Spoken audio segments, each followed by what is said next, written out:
The door slowly swung open, if that makes any sense, giving birth to the dark, open corridor, also known as the place I call home.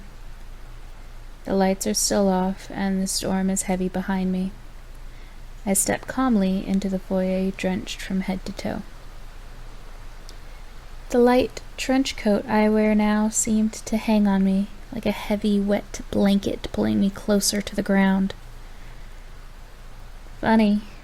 Usually the entrance gave me a warm feeling, a kind of welcome, so to speak, to the home I grew up in.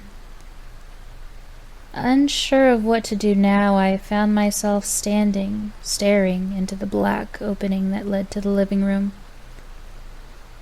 Did that really just happen? Looking down at my hand, I realized the cut left from the rebar still trickled drops of amber.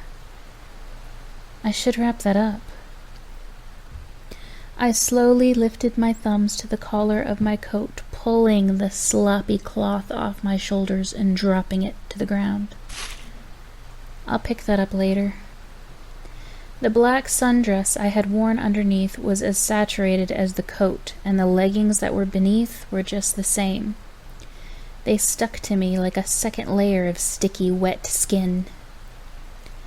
Bracing against the archway that led into the living room, I stood on one leg, preparing to remove my boot. My fingers seemed numb as I toiled with the knot that was keeping the black winter boots firmly against my feet. Are they numb from the cold, or from the other thing? The task seemed futile, the water clutching the shoestrings tightly together. Screw it. I firmly grabbed the bottom of the shoe, yanking it from my foot, spilling water everywhere.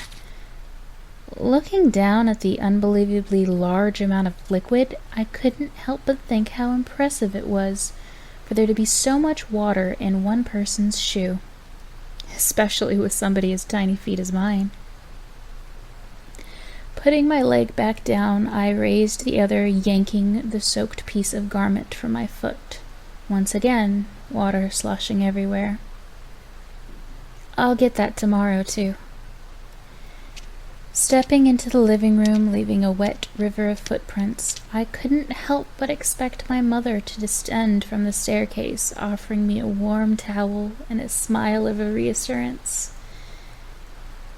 Of course, this is assuming she didn't have some random implement in her hand to remind me of what a mess I made. She was always fickle like that.